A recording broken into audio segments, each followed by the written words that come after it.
Hello children, this is Poonam Bagga welcoming you in your maths class. We are studying class 10th maths chapter 6 triangles. Today this is the last segment of this chapter where we will be completing this chapter by taking up question number 8 to 10 from exercise 6.6. So without wasting any time, let us start with question number 8 and you be prepared and join me. We take up question 8 from exercise 6.6. In figure, two chords AB and CD of a circle intersect each other at the point P. You can see here there are two chords AB and CD, and when produced these chords intersect each other at this point P. जब हम इस chord BA को produce कर रहे हैं और जब हम इस chord DC को produce कर रहे हैं तो दोनों chords circle के बाहर जाकर point P पर intersect कर रहे हैं. Now we have to prove triangle PAC is similar to triangle PDB. So here if we visualize this, let me take it somewhat here. Now we have to prove triangle PAC, this one, this smaller triangle, इसे हमें similar prove करना है to the bigger triangle, triangle PDB, this one. Now to prove these two triangles as similar, we need at least two pairs of corresponding angles equal in these two triangles. हमें at least दो pair चाहिए corresponding angles के इन दोनों triangles में जो आपस में equal हो, और तब हम AA rule से इन दोनों triangles को similar कह पाएंगे. तो यहाँ पर एक pair तो हमें दिखाई दे रहा है. आप देखिए ये angle P, this is common to both these triangles. ये छोटे triangle में भी ये angle है P और बड़े triangle का भी ये angle है P. तो पहला केस तो हमें मिल रहा है angle P is equal to angle P in both these triangles. Now what next? We need one more pair of corresponding angles equal in both these triangles, and here we will be using the property of a cyclic quadrilateral. Now what is a cyclic quadrilateral? A quadrilateral which has all its vertices lying on the boundary of a circle is said to be a cyclic quadrilateral. यहाँ आप देखिए ये quadrilateral A, C, D, B, इसके चारों ही vertices यहाँ A, C, D और B एक circle पर लाई कर रहे हैं, और ऐसे में ये क्वाड्रिलेटरल है, साइक्लिक क्वाड्रिलेटरल. और इसकी खास बात क्या होती है, इसका जो एक्सटीरियर एंगल है, you can think of it here, this is the exterior angle of this quadrilateral. जब इसकी एक साइड को हमने प्रोड्यूस किया तो क्वाड्रिलेटरल के बाहर एक्सटीरियर एंगल हो गया ये एंगल, ये इक्वल होता है to the opposite interior angle. यहाँ पर आप देखेंगे ये इंटीरियर एंगल है, ये इंटीरियर एंगल है, लेकिन यहाँ वर्टेक्स ए के अकॉर्डिंग जो ऑपोजिट इंटीरियर एंगल है वो है angle D. And so this angle A, this is angle PAC, this is equal to angle PDB. Why? Because in case of a cyclic quadrilateral, the exterior angle is equal to the opposite interior angle. और इसी तरह से आप angle C के बारे में भी सोच सकते हैं. If we here highlight it with a different color, this angle C, this is another exterior angle. इस quadrilateral के केस में ये एक और exterior angle है, और अब इसके केस में opposite interior angle कौन सा हुआ? Yes, it is this angle B. तो आप इन दोनों एंगल्स को भी इक्वेट कर सकते हैं. तो एक्चुअली अब हमें तीनों पेयर्स मिल गए करस्पॉन्डिंग एंगल्स के दोनों ट्रायंगल्स में जो आपस में इक्वल हैं, और अब हम इन ट्रायंगल्स को सिमिलर प्रूव कर सकते हैं by taking the AAA similarity rule. Now once we prove these two triangles as similar, then we can always equate the ratios of the corresponding sides, and then we will get this second result. So now we write the fair solution. For this we take a fresh page here, this one, solution given. In figure, two chords AB and CD of a circle intersect each other at the point P when produced outside the circle. This part we can take always from the question, or you can write it shortly in your own words also. Then we have to prove first and second result. We will take a fresh page to prove the first part, and then we will prove it here. We start the proof. What is said here? We have to prove these two triangles similar, so we write their names first. In triangle PAC and triangle PDB, we see that angle P, this is equal to angle P because it is common So we can write this angle equal, this angle P. It is common to both the triangles. Next we can write angle PAC. This is equal to angle, this A is equal to angle D here. So we can write PDB. Give the reason. Exterior angle of a cyclic quadrilateral, it is equal to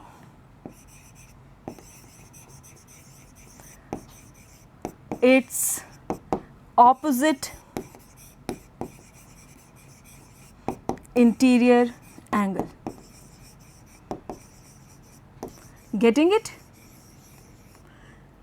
Because of this reason we have these two angles equal. अब आप चाहें तो यहीं पर इन दोनों triangles को similar लिख सकते हैं बाय AA सिमिलैरिटी रूल, या आप चाहें तो similarly you can write here, let me make some space in this way. Similarly, give the name to this angle. This is angle PCA. This is equal to this angle here, which can be named as angle PBD. PBD. Again, just mark it twice here. And with this we can say that the two triangles, triangle PAC, this is similar to triangle PDB. अब ये notation ध्यान से लिखनी है. देखिए आप, angle A और यहाँ पर D करस्पॉन्ड कर रहे हैं, तो A की प्लेस पे D आ गया, P और P दोनों में कॉमन है तो P की प्लेस पे P, और फिर हम देख रहे हैं C और B आपस में करस्पॉन्ड कर रहे हैं, यहाँ C और यहाँ B, तो C की प्लेस पे यहाँ है B. तो बिल्कुल सही है, और हम ये नोटेशन क्वेश्चन से भी ले सकते हैं. So it's okay. Give the reason by AAA similarity criterion. अब क्योंकि हमने तीनों पेयर लिखे हैं तो AAA रूल हो गया, और यही हमें प्रूव करना था. Next we will take up this part. We have to prove these two equal. अब यहाँ पर आप देख सकते हैं कि दो रेशियोज हैं एक्चुअली जिन्हें हमें इक्वल करना है, और फिर हम जब क्रॉस मल्टीप्लाई करेंगे तो ये रिजल्ट मिलेगा. So we take up the first result here. We know triangle PAC, this is similar to triangle PDB by first result, जो अभी हमने प्रूव किया है. अब इसका मतलब इनकी करस्पॉन्डिंग साइड्स आपस में जो होंगी उनके रेशो वो इक्वल होंगे. तो अब यहाँ से हम कौन से लेंगे? PA में इंटरेस्टेड हैं तो यहाँ से PA और यहाँ से PD. This implies PA upon PD. This is equal to, then we need PC and here we need PB also. So for this PC and here we have PB. तो question के according जो sides चाहिए वही हम यहाँ पे select कर रहे हैं. Here we will take PC and then PB. Give the reason. Since corresponding sides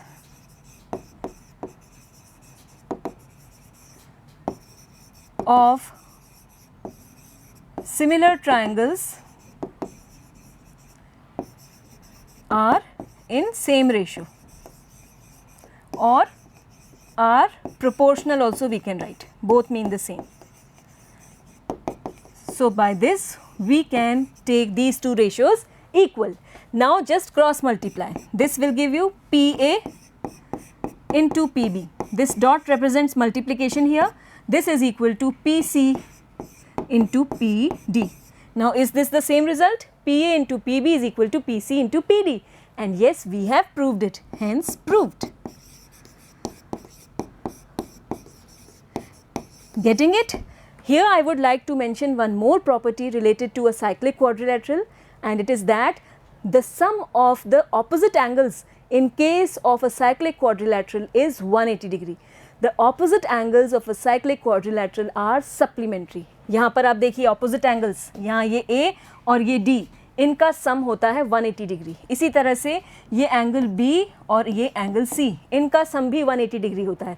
तो अब आप देखेंगे यहाँ पर भी लीनियर पेयर बन रहा है, तो ये एंगल 1 और ये एंगल 2, इन दोनों का सम कितना हो गया?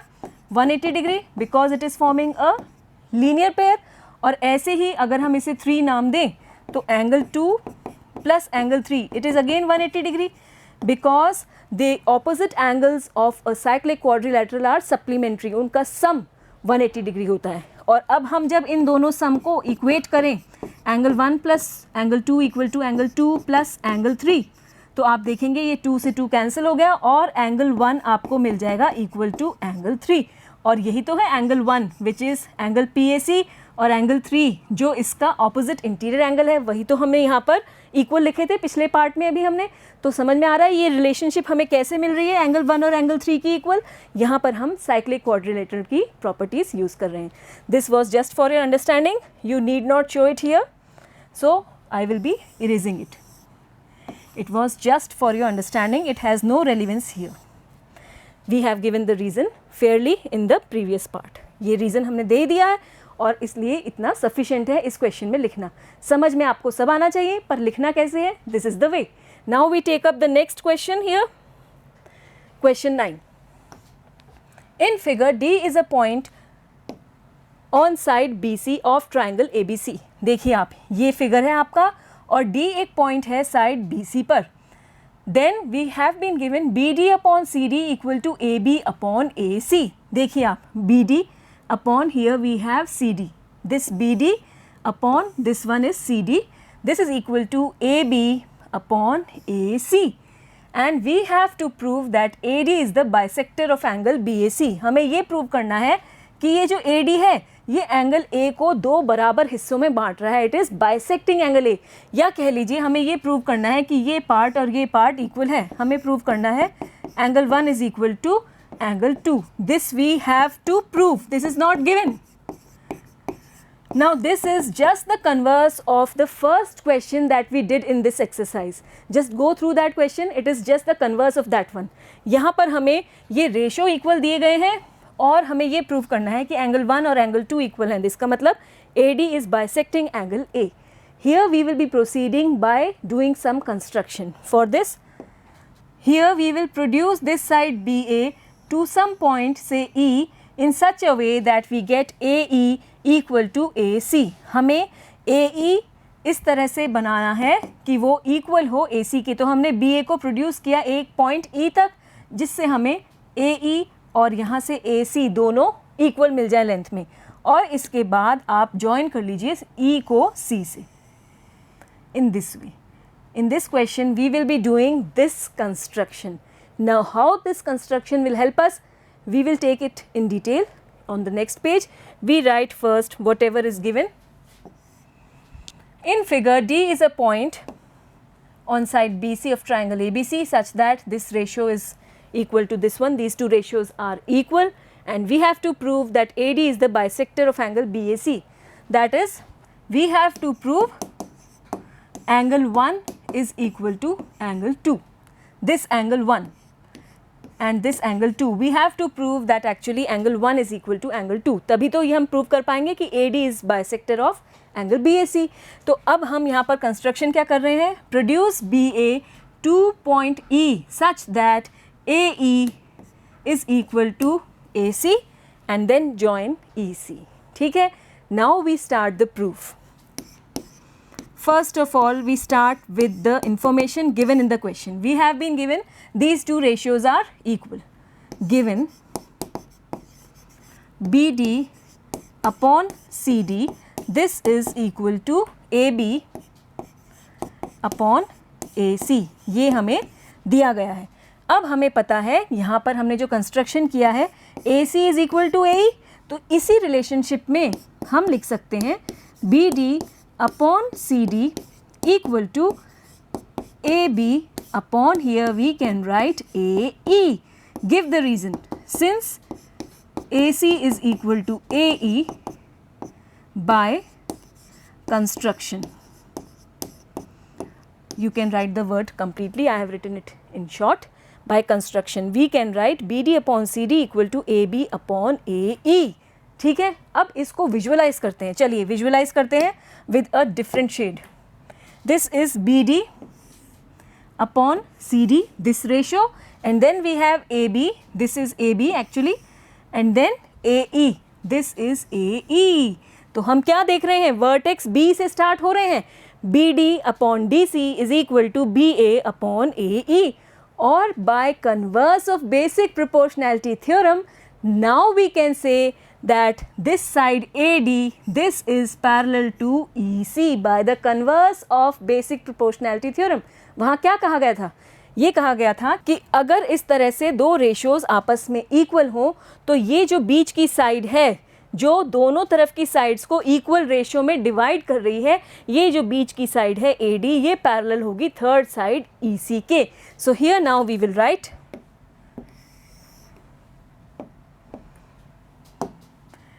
this implies that AD is parallel to EC by converse of basic proportionality theorem or by the converse of Thales theorem, whatever you want, you can write the name of the theorem here. I hope till now it's clear. Now once we get these two sides as parallel, we can take a combination of some angles here. What combination should we take?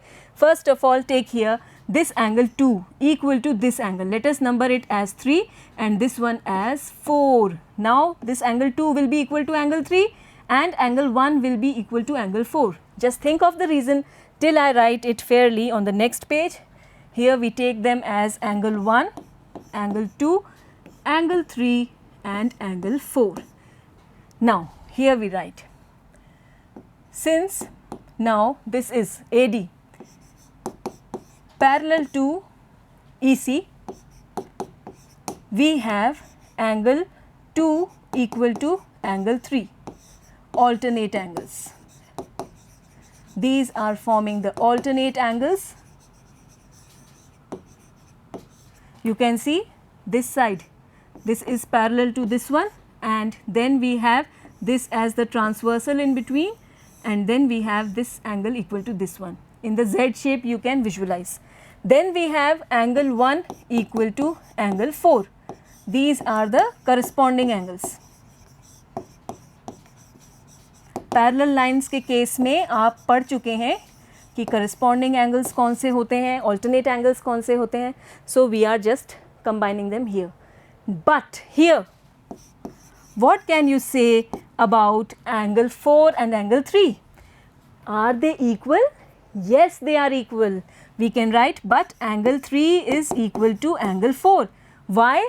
Because we have constructed AE equal to AC. और अगर किसी triangle में दो sides equal हों तो उनके opposite angles भी equal होते हैं. तो यहाँ पर आप देखेंगे कि AE के ऑपोजिट है एंगल 3 और AC के ऑपोजिट है एंगल 4. तो एंगल 3 और एंगल 4 भी आपस में इक्वल होंगे. Give the reason here. Angles opposite to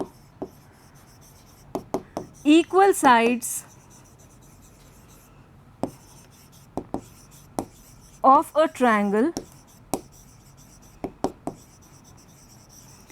are equal, and here in triangle, this one is triangle AEC. In triangle AEC, AE is equal to AC. हमने construction ऐसा किया था. So because of this reason we have angle 3 equal to angle 4.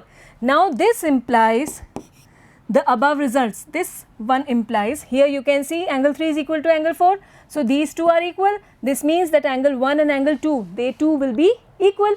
And so this implies angle 1 is equal to angle 2. You can number them. Let us number this one as the first relationship, this one, or we should number it as second, because we should take this one as first. Here this one as first one, and then we can take this one as second, then this one is third, and then this one is the fourth relationship. So angle 1 is equal to angle 2 from 2, 3 and 4. 2, 3 and 4. We can connect all this. समझ रहे हैं आप? यहाँ पर angle 3 और angle 4 आपस में equal है और ये फिर इन टर्न एंगल 2 और एंगल 1 के इक्वल है रिस्पेक्टिवली. तो यहाँ से हम कह सकते हैं angle 1 is equal to angle 2. And this now means that AD, this is the bisector of angle BAC. जो हमें प्रूव करना था. This implies AD is the bisector of angle BAC and hence we can say that the result is proved. एक बार फिर से इसको recall करते हैं, देखते हैं कि क्या किया है हमने. यहाँ देखिए, हमें यहाँ फिगर में ये BD upon CD equal to AB upon AC ये दो रेशोज़ इक्वल दिए गए थे. You can just have a look here. ये दो रेशोज़ हमें इक्वल दिए गए थे और हमें ये प्रूव करना था कि AD बाइसेक्ट कर रहा है एंगल BAC को. इसका मतलब हमें प्रूव करना था angle 1 and angle 2 they are equal. तो हमने स्टार्टिंग कैसे की, एक कंस्ट्रक्शन किया, BA को प्रोड्यूस किया पॉइंट E तक इस तरह से कि AE is equal to AC and then we joint EC. इनको भी ज्वाइन कर लिया. Next we started with this ratio equal to this one, these two ratios which are given equal and then we substituted AC by AE, क्योंकि AC और AE दोनों हमने equal लिए हैं तो इस तरह से सब्स्टिट्यूशन किया. और फिर हमने देखा कि by the converse of basic proportionality theorem we can say AD is parallel to EC. और जैसे ही ये पैरेलल हो गए हमारे पास ये कॉम्बिनेशन आ गया एंगल्स का. एंगल 2 और एंगल 3 इक्वल हो गए, ऑल्टरनेट एंगल्स. फिर एंगल 1 और एंगल 4 इक्वल हो गए, दे आर करस्पॉन्डिंग एंगल्स. और हमें पता है एंगल 3 और 4 भी आपस में इक्वल हैं क्योंकि यहाँ पर AE और AC आपस में इक्वल हैं. और जब एक ट्रायंगल में दो साइड्स इक्वल हों तो उनके ऑपोजिट एंगल्स भी इक्वल होते हैं. उससे एंगल 3 और 4 ये इक्वल हो गए और हम इन तीनों रिलेशनशिप से कह सकते हैं कि angle 1 is equal to angle 2. और फिर इसका मतलब ये हो गया कि AD is the bisector of angle BAC जो हमें यहाँ पर प्रूव करना था. समझ रहे हैं आप? और यही हमने रिजल्ट प्रूव कर दिया है. I hope this question is now very much clear to you and this result that we have obtained in this question can be generalized through a theorem, and this theorem states that if a line through one vertex of a triangle divides the opposite side in the ratio of other two sides, then the line bisects the angle at the vertex. इसको एक figure से connect करते हुए समझते हैं. Suppose we have one triangle. यहाँ triangle की बात हो रही है तो चलिए एक ट्राइंगल ड्रॉ करते हैं in this way. Then what is said, if a line through one vertex of a triangle, यहाँ पर एक वर्टेक्स से एक लाइन ड्रॉ की जाए विच divides the opposite side. Let us first draw one here in this way. Let us give it the names A, B, C and D. Now what has been said here, if a line through one vertex of a triangle divides the opposite side in the ratio of other two sides, अगर ये opposite side को इस ratio में divide कर रही है, क्या ratio है, BD अपॉन CD ये रेशियो है. This ratio in the ratio of other two sides. Other two sides कौन सी हो गई यहाँ पर, AB और AC. AB और AC. Then the line bisects the angle at the vertex. तब ये लाइन बाइसेक्ट करेगी उस एंगल को जो यहाँ वर्टेक्स पर बन रहा है. तो एक्चुअली वापस हम वही केस ले रहे हैं. तो अभी हमने जो क्वेश्चन डील किया था वहाँ पर ABCD पहले से ही फिगर में नाम दिए गए थे और जो प्रूव करना था वो भी क्लियर था. यही सेम क्वेश्चन यहाँ पर थ्योरम फॉर्म में है और अगर आपको ये थ्योरम फॉर्म में आता है प्रूव करना तब भी आपको यही सेम पार्ट करना है और फिगर आप इस तरह से कनेक्ट कर सकते हैं. और इसका मीनिंग क्या है, इसका मीनिंग ये है कि अगर हम एक वर्टेक्स से ऑपोजिट साइड की तरफ एक लाइन ड्रॉ कर रहे हैं इस तरह से कि ऑपोजिट साइड के जो दो पार्ट्स हैं उनका जो रेशियो है वो इक्वल आ रहा है रिमेनिंग टू साइड्स के रेशियो के, इस तरह से, तब ये जो लाइन है ये और कोई नहीं बल्कि उस वर्टेक्स पे जो एंगल बन रहा है उसका बाइसेक्टर है. बात समझ में आ रही है?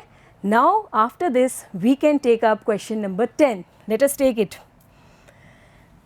Nazima is fly fishing in a stream. Fly fishing in a stream. What does this mean? Fishing कर रहे हैं with the help of a rod. Let us understand the question. The tip of her fishing rod is 1.8 meters above the surface of water and the fly at the end of the string rests on the water 3.6 meters away from Nazima. यहाँ तक का part समझते हैं और इसके लिए हमें figure भी कंसिडर करना होगा। This is the figure. यहाँ पर आप देखेंगे नाजिमा फ्लाई फिशिंग कर रही है और फ्लाई फिशिंग के केस में ये तो है फिशिंग रॉड जो नाजिमा के हाथ में है और यहाँ रॉड का ये टिप है जिसको हम ए पॉइंट से डिनोट कर लेते हैं और यहाँ टिप से एक स्ट्रिंग जा रही है रॉड से और यहाँ पर एक फ्लाई हम समझ सकते हैं। फ्लाई मतलब आप समझिए एक ट्रैप, जहाँ पर मछली को पकड़ने के लिए एक ट्रैप लगाया जा रहा है, उसे हम यहाँ पर फ्लाई कह रहे हैं। तो फ्लाई फिशिंग, ये है आपकी rod, this is the rod, this is the string and here we have the fly trap, जिसको आप ट्रैप समझ सकते हैं जहाँ पर मछली फंस सके और फिशिंग हो पाए। अब ये फिगर में क्या दिया गया है, let us go back to the question what it is said here. Fishing rod is 1.8 meters above the surface of the water. The tip of the fishing rod, जो टिप है फिशिंग रॉड का वो surface of water से 1.8 metres above है। तो देखिए आप, ये है सरफेस ऑफ वाटर और यहाँ से 1.8 मीटर्स अबव ये है tip of the fishing rod. ये टिप है जिसको हमने पॉइंट ए से डिनोट किया है। Next what has been said, it is said that the fly at the end of the string rests on the water 3.6 meters away from Nazima. तो अब आप देखिए ये जो फ्लाई है यहाँ पर at the end of the string, ये स्ट्रिंग है और इसके एंड पे यहाँ जो फ्लाई है ये नाजिमा से 3.6 मीटर्स के डिस्टेंस पर है। तो ये डिस्टेंस 3.6 मीटर्स है फ्लाई का फ्रॉम नाजिमा।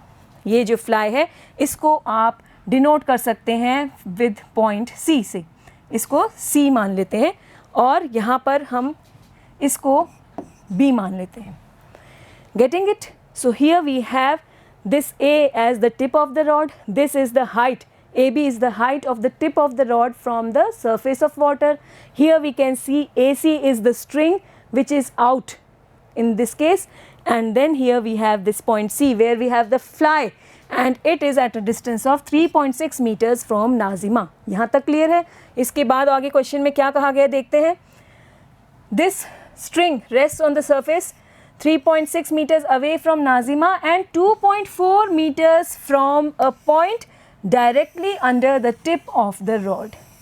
ये जो फ्लाई है, द फ्लाई, ये जो है 3.6 meters away है नाजिमा से और 2.4 मीटर्स अवे है from the point directly under the tip of the rod. देखिए ये टिप ऑफ द रॉड है, इसके डायरेक्टली अंडर पॉइंट है ये पॉइंट बी। यहाँ से जो ये फ्लाई की डिस्टेंस है ये है 2.4 metres.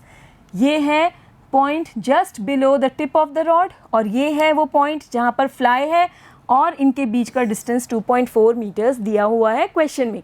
Next what we have to find actually, assuming that her string from the tip of her rod to the fly is taut, हम ये मानकर चल रहे हैं कि ये जो string है from the tip of the rod to the fly, ये है tip of the rod, ये है fly trap, यहाँ पर fly, ये जो string है हम ये मानकर चल रहे हैं कि ये taut है, मतलब बिल्कुल तनी हुई है, straight है।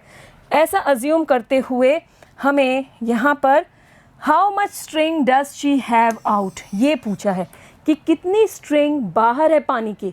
तो आप ये समझ सकते हैं हमें यहाँ ये लेंथ पूछी गई है AC। इसको हमें फाइंड आउट करना है कि कितनी स्ट्रिंग जो है पानी की सतह से बाहर है। बात समझ में आ रही है?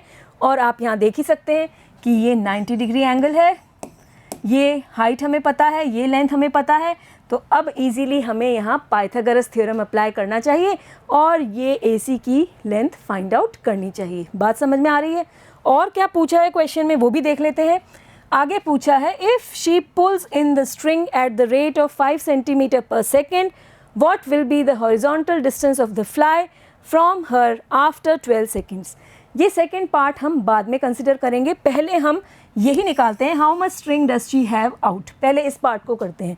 सो for this first we will need to explain this figure. आप ये फिगर बनाएंगे कैसे, ये तो क्वेश्चन में ऐसे प्रिंटेड है, ऐसा तो हम नहीं बना पाएंगे, तो हम क्वेश्चन बनाएंगे कैसे फिगर, ये अभी पहले हम बनाते हैं। सबसे पहले हम ये लेते हैं वाटर सरफेस। मान लीजिए this is the surface of water, और हमें ये नाज़िमा की पोजीशन भी बनानी है। तो ये मान लीजिए नाज़िमा की पोजीशन है, यहाँ से इसको नेम दे देते हैं PN। ये नाज़िमा की पोजीशन है। अब यहाँ नाज़िमा ने ये फ़िशिंग रॉड पकड़ रखी है, तो ये हो गई आपकी फ़िशिंग रॉड, जिसको हमने यहाँ टिप ले लिया है फ़िशिंग रॉड का पॉइंट A पर। अब इसके बाद यहाँ से ये स्ट्रिंग है फ़िशिंग रॉड के साथ अटैच्ड, ये स्ट्रिंग है, और इसको हमने यहाँ पॉइंट C दे दिया जहाँ पर हमारे पास है फ्लाई, और ये हो गई आपकी स्ट्रिंग। अब हमें जो डिस्टेंसेस दिए गए हैं वो भी हम मार्क कर लेते हैं। ये कंप्लीट डिस्टेंस यहाँ C से लेकर यहाँ पूरा नाज़िमा की पोजीशन तक, ये पूरा कंप्लीट डिस्टेंस हमें दिया गया है 3.6 मीटर्स। इसके बाद यहाँ जो टिप है रॉड का, इसके ठीक नीचे directly below it if we take a point से B, यहाँ से ये डिस्टेंस आपका total distance from this point C to this point B, this distance is given as 2.4 meters, and then what will be this remaining distance? ये आप समझ सकते हैं कि ये remaining distance क्या होगा, 3.6 minus 2.4.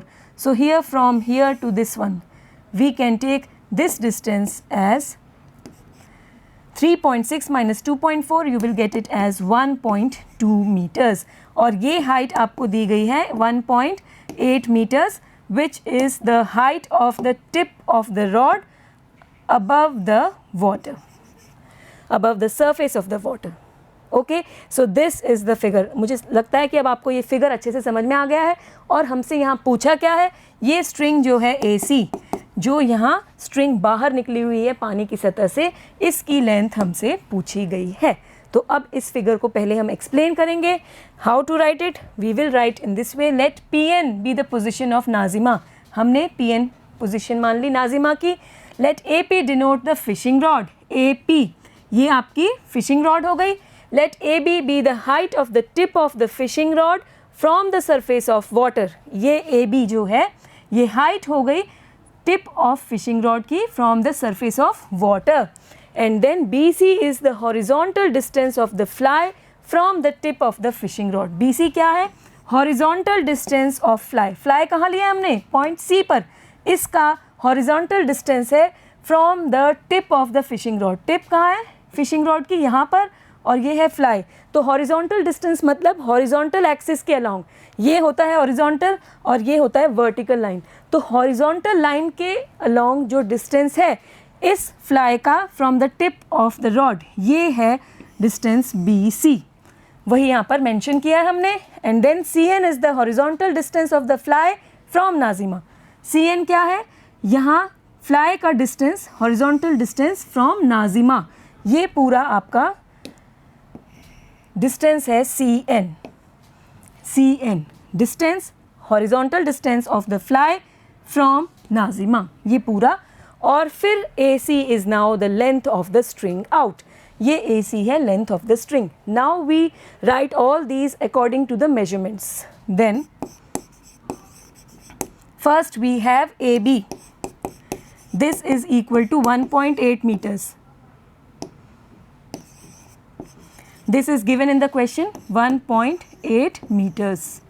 Then we have taken AB, then we take BC. BC क्या है, हमने फिगर में यहाँ पे पहले लिखकर एक्सप्लेन कर दिया है, और अब BC हमें ये डिस्टेंस दिया गया है 2.4 metres. Then we have been given CN, it is the horizontal distance of fly from Nazima, it is given as 3.6 meters. This is clear, and now we can also write BN here. BN, this will be equal to CN minus BC. CN आपका है 3.6 metres और ये BC आपका है 2.4 metres. ये question में ही दिया हुआ है 2.4 मीटर्स, टोटल हमें दिया है 3.6 मीटर्स। तो आप सब्ट्रैक्ट कर लीजिए, this will be equal to 6 minus 4 2 and here 1.2 meters. So this distance it is 1.2 meters. Clear? And now AC is the length of the string out. तो अब हम यहाँ पर इस ट्रायंगल में ये एंगल 90 डिग्री लेते हुए पाइथागोरस थ्योरम अप्लाई करते हुए इजीली ये लेंथ AC फाइंड आउट कर सकते हैं. We take the next page. Here in triangle ABC, angle B is equal to 90 degree. This we know because ये vertical distance है यहाँ पर 1.8 meters, तो obviously ये angle 90 degree होगा. Then by Pythagoras theorem, okay? Then by Pythagoras theorem we can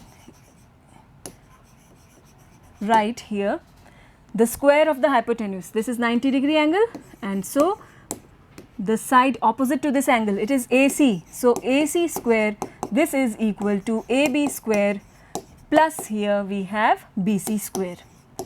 Now AB, it is 1.8. So 1.8 square plus here BC, it is 2.4. So 2.4 square. Now 1.8 square, 18 square is 324 and mark the decimal. So 3.24, 2.4, it will be 5.76, it's square, and add the 2, you will get it as 0 and then 0 and then 9, 9.00. This is AC square, and here we can take AC as square root of 9.00. It is irrelevant, and so it's square root of 9, and this is equal to 3 meters. और ऐसे में the length of string, let me write it correctly, yes, hence the length of string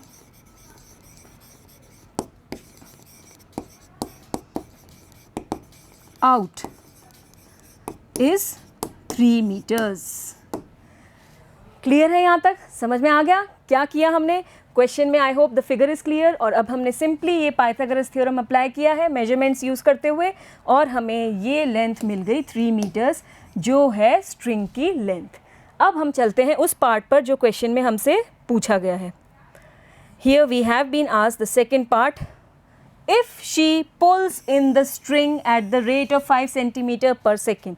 अब जो rod है उस पर एक पुली लगी होती है जिसको रोल अप करने से स्ट्रिंग जो है पुल अप की जा सकती है, और ऐसे में नाजिमा क्या कर रही है, 5 सेंटीमीटर पर सेकेंड के रेट पर स्ट्रिंग को पुल अप कर रही है. और ऐसे में what will be the horizontal distance of the fly from her after 12 seconds.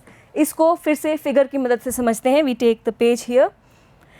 इस फिगर में चलते हैं. अभी ओरिजिनल पोजीशन में जो फ्लाई है वो कहाँ है, पॉइंट सी पर.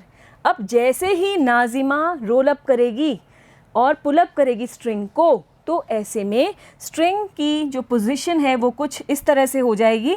यहाँ ए से कुछ इस तरह से कोई पॉइंट ले लीजिए. यहाँ पर suppose this point is D.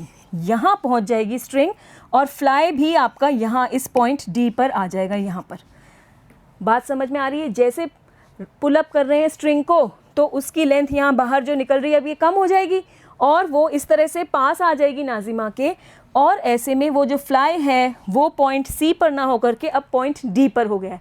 अब ऐसे केस में जब 12 सेकेंड्स उसने पुल अप किया स्ट्रिंग को, तो 12 सेकेंड्स के बाद हम मान रहे हैं कि ये जो पॉइंट डी है ये है फ्लाई की पोजीशन. 5 सेंटीमीटर पर सेकेंड तो उसकी स्पीड है पुल अप करने की, और 12 सेकेंड्स तक पुल अप करने के बाद हम ये मान कर चल रहे हैं कि जो फ्लाई की पोजीशन है वो है point D. Okay, now what is being asked here, after 12 seconds we have to find the horizontal distance of the fly from Nazima. तो देखिए आप, हॉरिजॉन्टल डिस्टेंस यहाँ पर अब फ्लाई है, यहाँ से अब नाजिमा की पोजीशन कहाँ है, यहाँ. तो यहाँ तक का हॉरिजॉन्टल डिस्टेंस अब आपको बताना है फ्लाई और नाजिमा के बीच में आफ्टर 12 सेकेंड्स. तो एक्चुअली हमें यहाँ पर डी एन लेंथ जो है ये बतानी है. बात समझ में आ रही है? क्या पूछा है यहाँ पर अब हमसे, डी एन. ठीक है, तो अब चलते हैं इसी को सॉल्व करेंगे. कैसे करेंगे देखिए, ये 1.8 हमें पता ही है.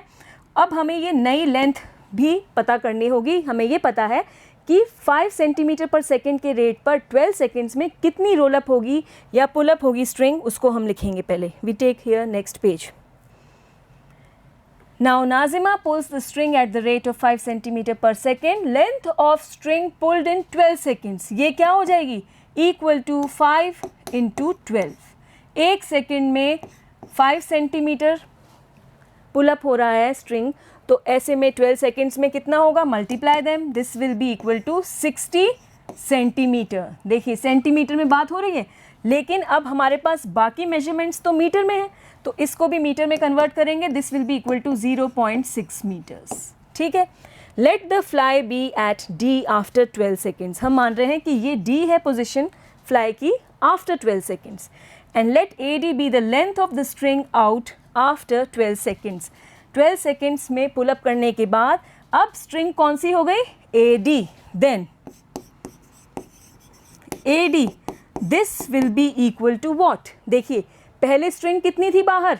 AC लेंथ, और अब उसमें से हमने कितनी पुलअप कर ली? 0.6 metres.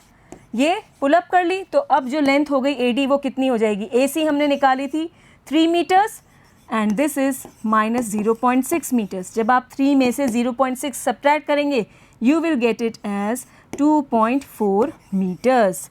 And now AD is equal to 2.4 meters. This length is 2.4 meters. बात समझ में आ रही है? अब इस ट्रायंगल पे फोकस कीजिए. हमें ये पता है 1.8 मीटर है, ये पता चल गया 2.4 मीटर है. पाइथागोरस थ्योरम से पहले हम ये डिस्टेंस DB निकालेंगे और फिर हमें निकालना क्या है? DN. हमने अभी डिस्कस किया था कि DN निकालना है. DB पता चल जाएगा यहाँ इस ट्रायंगल में पाइथागोरस थ्योरम से. ये हमें पता ही है 1.2 मीटर है. दोनों डिस्टेंसेस को ऐड कर लीजिए तो DN हमें मिल जाएगा. So now first we will find this DB, and DB is the horizontal distance of the fly from the tip of the rod. ये जो tip of the rod है A, उससे इस fly का horizontal distance है, horizontal axis के along है. So this is the horizontal distance and we write it here. BD is the horizontal distance of the fly from the tip of fishing rod after 12 seconds की ये position है. Now in triangle this one is ADB. ADB.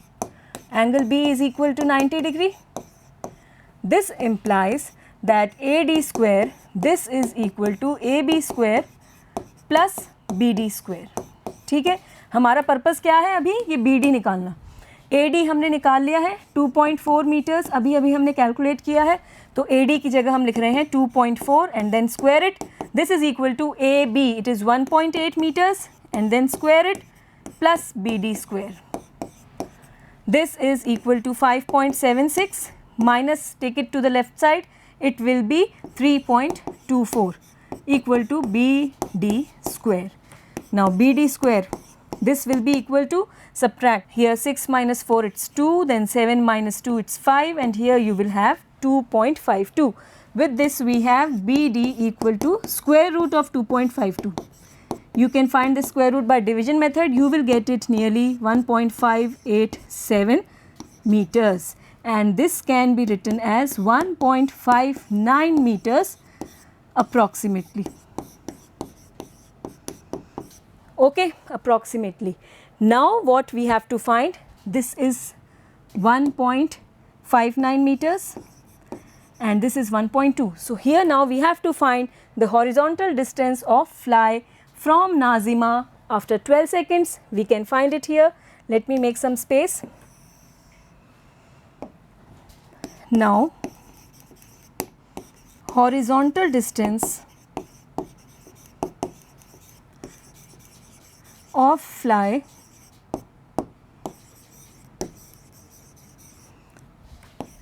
from Nazima after 12 seconds, this is equal to DN, and this is equal to DB or BD plus BN. Now BD we have found it to be 1.59 meters and this is equal to 1.2 meters. So add the two, you will get here 2.79 meters.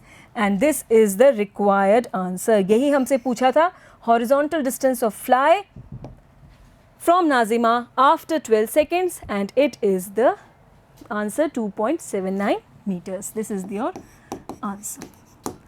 Okay, I hope the question is very much clear. You can go through it once again, rewind the video, and with this we complete not only this exercise but this complete chapter, chapter 6, triangles. I hope you enjoyed, and thanks for watching.